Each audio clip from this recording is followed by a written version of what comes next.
नमस्कार, स्वप्नाज किचनमध्ये तुम्हा सर्वांचे स्वागत आहे। आजच्या आपल्या या व्हिडिओमध्ये मी तुमच्यासाठी तांदूळ आणि ओल्या नारळाच्या खिरीची रेसिपी शेअर केलेली आहे। अगदी परफेक्ट खिरीची रेसिपी आहे। ही रेसिपी तुम्हाला आवडली असल्यास व्हिडिओला नक्की लाईक करा, शेअर करा आणि कमेंट करायलाही विसरू नका। आणि अशाच सिंपल रेसिपींसाठी आपल्या चॅनलला नक्की सबस्क्राइब करा। झटपट तयार होणारी ही खीर आहे आणि कन्सिस्टन्सी आता तुम्ही इथे पाहतच आहात। अगदी दाटसर घट्ट अशी बनून तयार होते आणि चवीला तर काय विचारायलाच नको, अप्रतिम अशी चवीला खीर बनते ही। आणि ओल्या नारळाची खीर असल्यामुळे अतिशय चविष्ट लागते। आता इथे तुम्ही पाहतच आहात घट्टसर अशी खीर तयार झालेली आहे। म्हणजे पातळ आणि पाणी वेगळं तांदूळ वेगळं असाही काही प्रकार झालेला नाही। दुधामध्ये आपण इथे खीर बनवलेली आहे आणि परफेक्ट अशी खीर बनून तयार झालेली आहे। काही छोट्या मोठ्या टिप्स असतात मी तुमच्याबरोबर आज या व्हिडिओमध्ये शेअर करत आहे।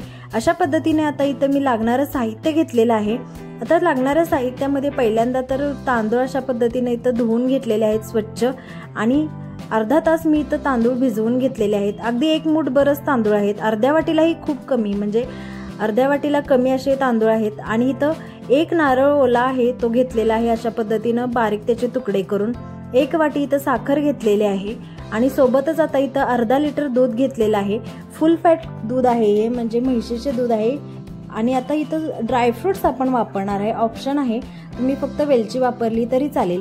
आता तांदूळ थोडासा इथं मोठा आहे म्हणून मी एकदाच मिक्सर मध्ये असा अर्धा करून फिरवून घेत आहे। म्हणजे एक तांदूळ अर्धा झाला पाहिजे अशा पद्धतीने एकदाच मिक्सर मध्ये फिरवून घ्यायचा। एक तांदूळ असेल तर मिक्सर मध्ये वाटायची ही काही गरज लागत नाही, तुम्ही तसंच वापरू शकता। फक्त अर्धा तास आधी भिजवून घ्यायचा। आणि त्याच मिक्सरच्या भांड्यामध्ये आता ओल्या खोबऱ्याची अशी पेस्ट बनवून घेतलेली आहे। ओल्या नारळाची आपण जी चटणी बनवतो इडली सोबत खाण्यासाठी त्याच पद्धतीने इथं पेस्ट बनवून घेतलेली आहे मी ओल्या नारळाची। आता पातेलं मी गॅसवरती गरम करून घेतलेलं आहे। पातेल्यामध्ये आपल्याला पहिल्यांदा तूप घालून घ्यायचं।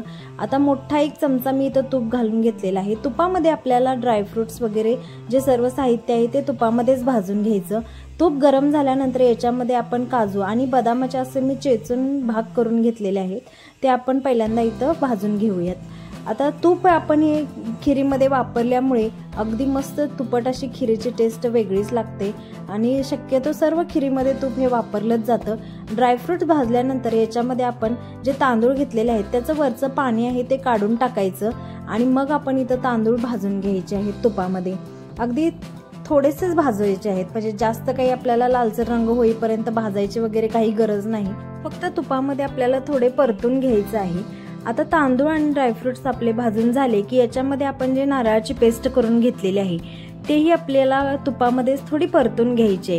अगदी जास्तही आपल्याला भाजत बसायची गरज नाही हे सर्व साहित्य, फक्त आपल्याला थोडंसं तुपाचा एक फ्लेवर यावा त्या साहित्याला। म्हणजे जे आपण घातलेलं आहे ते ड्रायफ्रुट्स, तांदूळ आणि जे खोबरं वापरलेलं आहे त्याला, म्हणून फक्त तुपामध्ये थोडंसं परतून घ्यायचं। इथे खीर घट्ट होण्यासाठी, म्हणजे पातळसर खीर आवडत नाही कोणाला किंवा चांगलीही वाटत नाही ती खायला, तर थोडीशी दाटसर घट्ट होण्यासाठी इथं आपण ओल्या नारळाचा वापर केलेला आहे। शक्यतो बऱ्यापैकी खिरीमध्ये ओल्या नारळाचा वापर करतातच, परंतु आपण इथे आता एकदम बारीक पेस्ट करून वापर केलेला आहे ओल्या नारळाचा, त्यामुळे अगदी आपली घट्टसर अशी दाट खीर बनून तयार होणार आहे।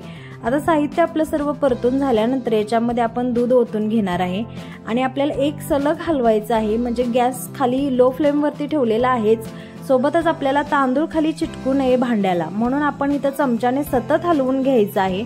अशा पद्धतीने मिक्स करून घ्यायचं दुधामध्ये सर्व साहित्य। आता तुम्ही पाहतच आहात आत्ता जसं दाटसर असं दूध आहे ते दिसत आहे। खिरीमध्ये वापरणारा नारळ जर जून असेल तर त्याचा जो काळा भाग आहे तो तुम्ही चाकूने कट करून टाकू शकता। म्हणजे जो पांढरा भाग आहे तेवढाच फक्त घेऊन त्याची पेस्ट बनवून खिरीमध्ये तुम्ही वापरायला काही हरकत नाही। काळा भाग जो जून आहे तो घेतला तर खिरीमध्ये तो कचकच लागतो, त्यामुळे तो काढून टाकायचा पाटीचा भाग काळा खोबऱ्याचा, आणि बाकीचा जो पांढरा भाग आहे तो पेस्ट करून घ्यायचा मिक्सरमध्ये। आणि आता मी जो वापरलेला आहे ते एकदम कोवळं असं खोबरं आहे। कोवळं खोबरं असल्यामुळे त्याच्या पाटीचा भाग, म्हणजे खोबऱ्याचा जे काळी पाटीचा भाग असतो तो काही काढलेला नाही, मी तसंच वापरलेला आहे।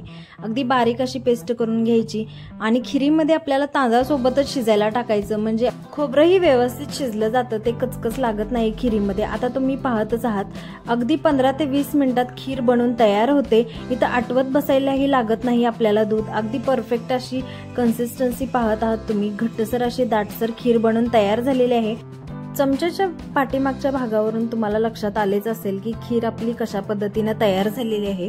अगदी परफेक्ट अशी खीर बनवून तयार झालेली आहे आणि चवीला तर अप्रतिम अशी लागतेच आणि सोबतच बनवायलाही अतिशय सोपी आहे। झटपट तयार होणारी खीर तुम्हाला कशी वाटली कमेंट करून नक्की कळवा आणि रेसिपी तुम्हाला आवडली असल्यास व्हिडिओला नक्की लाईक करा, शेअर करा आणि कमेंट करायलाही विसरू नका आणि अशाच सिंपल रेसिपींसाठी आपल्या चॅनलला नक्की सबस्क्राईब करा।